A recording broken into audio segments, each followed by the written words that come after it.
저는 요즘 가볍게 운동을 하러 둘레길이나 산책로를 가곤 합니다. 갈 때마다 꼭 보이는 모습이 있습니다. 40대에서 60대 분들이 손에는 신발을 들고 맨발로 걷고 있는 모습인데요. 최근에는 젊은 사람들까지 유행인 것 같습니다. 전국 지자체와 의회에서도 걷기 활성화를 위해 각종 정책을 내놓고 맨발 걷기 사업을 진행하는 자치구를 지원해 준다고 합니다. 그래서 맨발 걷기 길이 조성되고 맨발 걷기 축제까지 열리는 곳이 있다고 하는데요. 맨발로 걷는 모습을 보면 시원하고 건강에도 좋을 것 같이 보여 한번 해보고 싶다가도 다른 마음 한켠에서는 걱정도 스물스물 올라옵니다. 맨발로 걷다가 날카로운 것에 찔려서 아프지는 않을까? 돌에 걸려 넘어지진 않을까? 미끄러져 다치지는 않을까 하는 불안감이죠. 저는 발통증으로 15년이 넘는 기간을 고생하고 있는 중입니다. 그래서 더욱 자세히 알아보았습니다. 아무리 좋은 것도 잘 알고 하지 않으면 문제가 될 수 있기 때문이죠. 작년부터 신드롬이 일어날 정도로 많은 분이 하고 계시는 맨발 걷기의 효능과 주의사항, 부작용까지 맨발 걷기의 모든 것 시작합니다. 운동화를 신고 걸을 때보다 맨발로 걷게 되면 흙을 밟으면서 말초신경이 자극되고 신체 곳곳 혈액순환이 원활해져 운동 효과가 2배나 높다는 사실 여러분은 알고 계셨나요? 운동 효과가 2배가 된다는데 왜 망설이는 사람들이 있고 의사들 중에서도 권하지 않는 사람까지 있다고 하는데 이유는 무엇일까요? 발에 통증이 있는 저는 맨발 걷기를 하는 것이 좋을까요? 하지 말아야 할까요? 저같이 고민하고 계시는 분들이 계시죠. 의사 선생님들에게도 논란이 많은 주제라고 하는데요. 인간은 역사적으로 맨발로 걷거나 가죽으로 만든 신발을 사용해서 땅과 접촉을 하고 살았습니다. 그런데 현대에는 신발을 사용해서 땅과 접촉이 단절되어 스트레스, 염증, 통증, 수면 부족 등의 수많은 질병이 유발된다고 합니다. 맨발 걷기 열풍이 불고 있는 것은 최근 뇌졸중, 고혈압 등 이런 다양한 중증 질환을 회복했다는 경험담이 각종 방송과 인터넷에 퍼지면서 시작되었습니다. 그래서 맨발로 자연을 느끼며 운동하는 어싱족이 늘어나고 있다고 합니다. 여러분은 어싱족이라고 들어보셨나요? 어싱족은 땅과 접촉한다는 뜻의 영문 어싱과 무리를 뜻하는 한자어 족의 합성어로 온라인 SNS를 통해 유행처럼 빠르게 퍼지고 있습니다. 맨발로 걷는 사람들을 뜻합니다. 이렇게 많은 사람들에게 퍼지고 있는 맨발 걷기, 먼저 맨발 걷기를 실행하기 전에 주의사항이 있습니다. 신발을 신고 걷는 것과 맨발로 걷는 것은 다릅니다. 이런 상황을 제대로 인지하지 못하고 무작정 맨발 걷기를 시작하면 부작용이 나타납니다.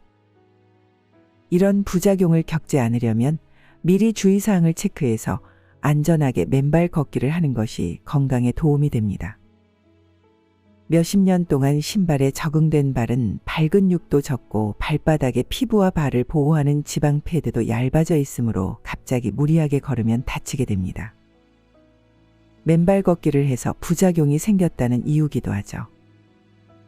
맨발 걷기를 할 수 있게 조성된 부드러운 흙길이나 모래사장에서 처음에는 10분 정도 짧게 시작하면서 적응할 수 있는 시간을 갖는 것을 권해드립니다. 맨발 걷기를 하면 안 되는 사람도 있습니다. 당뇨병, 기저질환이 있으신 분, 임산부, 고령의 노인분들은 혹시 모를 부상이 오히려 건강을 위협할 수 있으니 의사와 상의하신 후 맨발 걷기를 하시는 것을 권해드립니다. 특히 당뇨 조절이 안 되는 분은 조심해야 합니다. 발에 상처가 생겼을 때 피부가 괴사할 가능성도 있기 때문입니다. 맨발은 상처를 입기 쉬운 환경에 노출되기 때문에 말초신경 합병증으로 감각이 둔해진 당뇨병 환자에겐 세균 감염과 염증 발생의 위험이 있을 수 있어서 권장하지 않습니다. 평발이신 분이나 발에 통증이 있으신 분들에게도 무리가 갈 수 있습니다.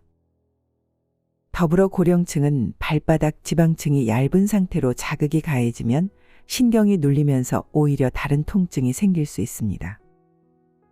평지만 걷는다면 덜하지만 오르막이나 내리막이 있는 구간이라면 관절에 무리가 갑니다. 특히 내리막은 6배에서 7배 정도의 사람 체중이 실리게 된다고 합니다. 과체중이거나 관절이 좋지 않은 분들도 맨발 걷기를 자제해 주어야 합니다. 신발은 충격을 흡수하는 완충장치와 쿠션이 있지만 맨발의 경우 발바닥이 그 충격을 모두 흡수하여 발목과 발가락뼈에 안 좋은 영향을 줄 수 있기 때문입니다. 맨발 걷기의 장소는 발에 상처가 나면 안 되기 때문에 깨끗하고 청결한 곳이나 맨발 걷기로 안정화된 길에서 해야 합니다. 발가락 끝에 주의를 집중하면서 걸으면 크게 문제가 발생하지 않지만 만일의 상처에 대비해서 소독약을 배낭에 준비하면 좋습니다. 좀 더 근본적으로 맨발 걷기 부작용에 대해서 걱정하지 않기 위해서는 기본적으로 파상풍 예방주사를 맞기를 권합니다. 파상풍은 상처를 통해 파상풍균이 침투하고 균에 의한 신경독소로 근육의 경련성 마비 및 통증과 근육 수축을 일으키는 감염성 질환입니다. 파상풍 예방주사는 성인들은 3차례 접종을 해야만 항체가 완전하게 생성되어 10년 정도 큰 걱정 없이 지낼 수 있다고 합니다. 아는 지인분은 파상풍 예방주사를 맞으러 내과에 갔는데 주사액이 품절이 되어 되돌아왔다고 합니다. 수소문에서 소아청 소년과에서 맞았다고 하니 미리 전화해서 주사액이 있는 병원을 확인 후 가시면 헛걸음을 피할 수 있겠습니다. 그리고 너무 딱딱하거나 너무 물렁물렁한 바닥에서 하면 오히려 발을 피곤하게 합니다. 젖은 모래사장같이 완충작용을 하면서 발을 잡아주는 강도, 그 정도가 좋은 장소입니다. 너무 딱딱한 바닥이라던가 물이 많은 진흙같이 푹 꺼지는 바닥은 발의 피로도를 올려 발목, 무릎, 허리 등의 부작용이 생길 수 있습니다. 젖은 모래사장이나 황토길 같은 곳을 추천합니다. 요즘엔 지자체에서 맨발 걷기 존을 만들어서 안전하게 이용할 수 있는 곳도 많이 생겼다고 합니다. 내가 사는 곳 주변에 그런 곳이 있는지 검색해 보시는 것도 좋겠습니다. 나이 들어가면서 제일 위험한 것이 낙상입니다. 발 근육이 너무 약하신 분들은 넘어지거나 미끄러질 수 있습니다. 평소에 꾸준한 스트레칭으로 발의 근육을 강화해서 어느 정도 기초 체력이 되신 다음에 맨발 걷기를 하는 것이 좋습니다. 마음만 앞서서 무작정 나서면 무리할 수 있으니 자신의 체력을 파악해서 실천하시기 바랍니다. 시간을 너무 오래 하는 것도 주의하셔야 합니다. 오래 하면 건강에 좋을 것 같은 생각으로 맨발로 오래 걸으면 피로도가 증가할 수밖에 없습니다. 아무리 좋은 운동이라도 무리하면 건강에 좋지 않은 영향을 줄 수 있으므로 시간을 정해서 하시고 조금씩 시간을 늘리는 것이 좋은 방법입니다. 이렇게 맨발 걷기의 주의사항을 들어보니 조심해야 할 게 너무 많은 것 같습니다. 주의사항이 너무 많아서 맨발 걷기를 하라는 건지 하지 말라는 건지 모르겠습니다. 하지만 무엇이든 조심해서 나쁠 건 없습니다. 이렇게 알고 하는 것과 모르고 하는 것은 다르니까요. 혹시나 모를 위험을 대비하자는 것이죠. 이런 주의사항들을 모두 체크한 후 이제는 그렇게 좋다는 맨발 걷기의 효과를 알아보겠습니다. 어떤 효과들이 있길래 사람들이 이렇게 열광하는 것일까요? 첫 번째는 운동 요가입니다. 우리가 깊이 생각하지 못하고 있는 발은 제2의 심장이라고 할 만큼 우리 몸과 깊이 연관되어 있습니다. 머리부터 발가락 끝까지 연결된 것이 우리의 몸입니다. 신발을 신으면 단단한 밑창의 존재로 인해 상대적으로 발바닥에 신경을 덜 쓰고 발이 보호받으면서 안전하게 걸을 수 있다는 장점이 있지만 발이 발휘할 수 있는 기능적인 측면에서는 단점으로 생각할 수 있습니다. 발의 근육 발달이 신발을 신음으로써 점점 퇴화되고 있다고 합니다. 맨발로 걸으면 불규칙한 지면을 걷는 과정에서 발생하는 압력 변화에 대해 빠르면서도 능동적으로 대처해야 합니다. 그렇기 때문에 자연스럽게 운동 및 반사신경의 발달이 이루어집니다. 고령자에게 맨발로 꾸준히 걷게 하면 신체 능력이 키워지고 이로 인해 낙상 위험을 많이 감소시킬 수 있는 것으로 나타났습니다. 맨발 걷기로 발에 자극을 주고 운동을 하면 몸 전체 자세까지 좋아지면서 운동에 효과가 있는 것입니다. 두 번째, 발 근육 발달입니다. 맨발 걷기의 운동량은 신발을 신고 걸을 때보다 많을 수밖에 없다는 말씀을 드렸습니다. 발바닥을 미는 힘이 많이 들어가고 전체적인 관절이 안정감을 주기 위해 계속 미세하게 움직이기 때문에 실제로 운동량이 많습니다. 그래서 맨발 걷기를 하고 나면 훨씬 더 피곤하다고 하시는 분들도 있고 어떤 분들은 잠이 잘 온다고 하시는 겁니다. 맨발 걷기를 통해서 풋코어라고 불리는 발근육 발달을 도모할 수 있으며 골격 및 인대, 근막 등의 강화에도 직접 도움을 줄 수 있습니다. 우리의 발이 직접 지면과 접촉하는 발바닥 주변의 근육뿐만 아니라 하지 부위 전반의 발달에도 효과적인 방법의 하나입니다. 족저근막염 및 지간신경종과 같은 발 질환도 미리 예방할 수 있습니다. 세 번째, 피로회복 및 혈액순환 효과입니다.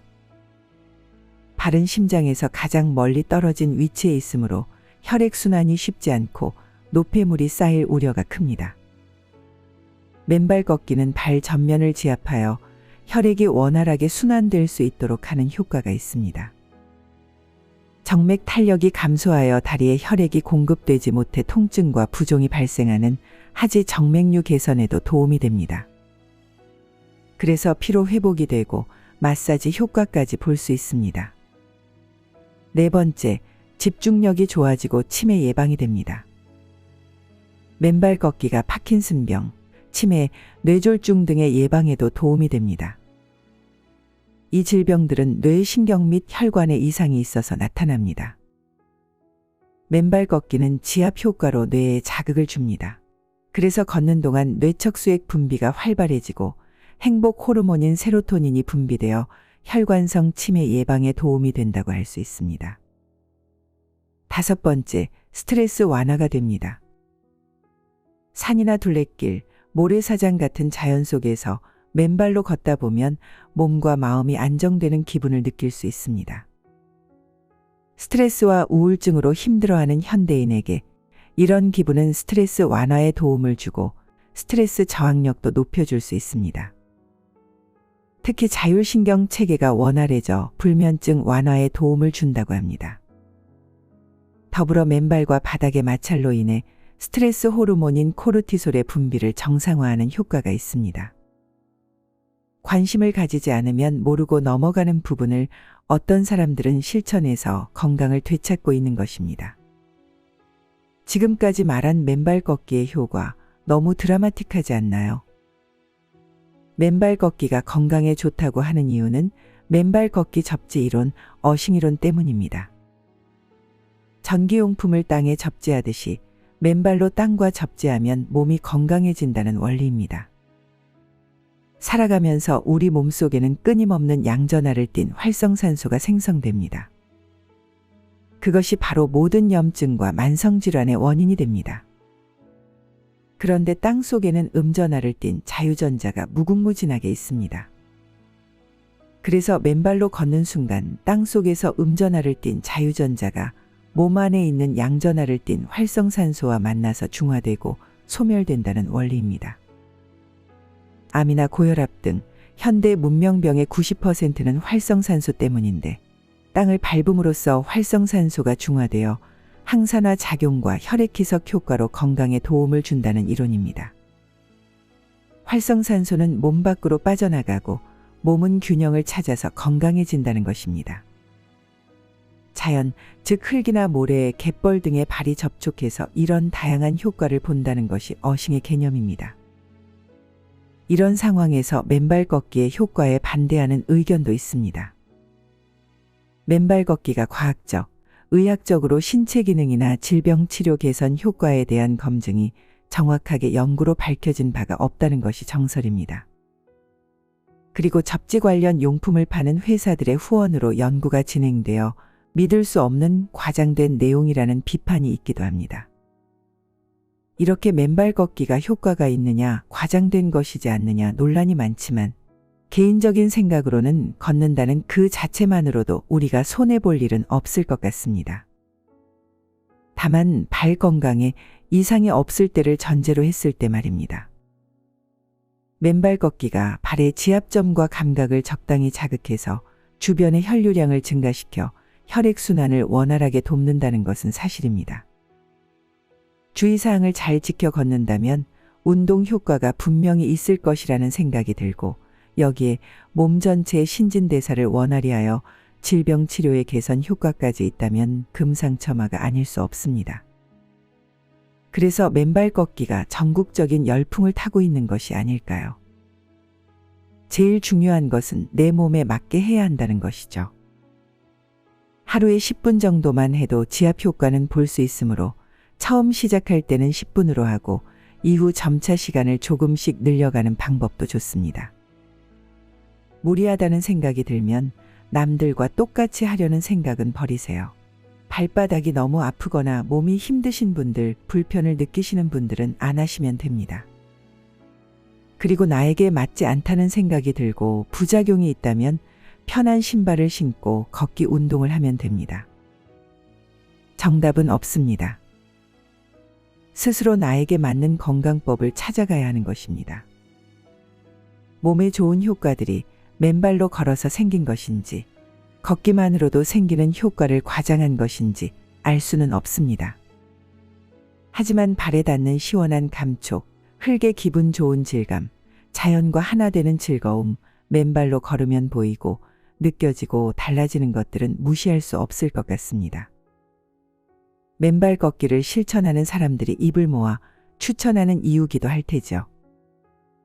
그리고 맨발 걷기 후 제일 마지막엔 발을 잘 씻고 상처가 없는지 살피는 것도 꼭 필요합니다.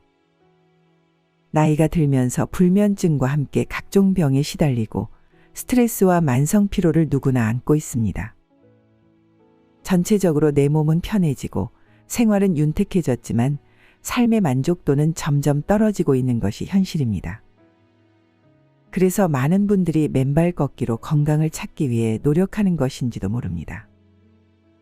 주의사항을 잘 지켜서 안전한 맨발 걷기를 통해 내 몸에 딱 맞는 건강법을 천천히 찾아 나가셨으면 좋겠습니다.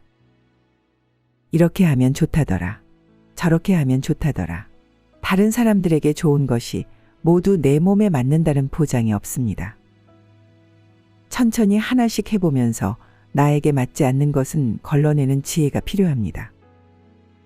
저도 발의 통증으로 15년을 넘게 고생한 사람으로서 맨발 걷기를 실천해보고 나아질 수 있는지 빨리 확인해보고 싶은 생각이 들었습니다. 사람들 말처럼 돈이 드는 것도 아니고 시간만 내면 되니 주의사항을 지켜서 10분씩 천천히 실천해보려고 합니다. 통증이 심하면 맨발 걷기를 포기해야 할 수도 있겠지만 한번 도전해보고 싶습니다. 관련 영상도 한번 제작해서 올려보겠습니다. 내 건강에 맞는 맨발 걷기 실천해보셔서 건강하고 행복한 삶을 지속하셨으면 합니다. 오늘 이야기가 도움이 되셨길 바랍니다.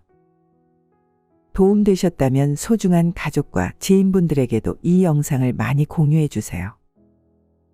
구독과 좋아요도 꼭 부탁드립니다. 끝까지 시청해 주셔서 감사합니다.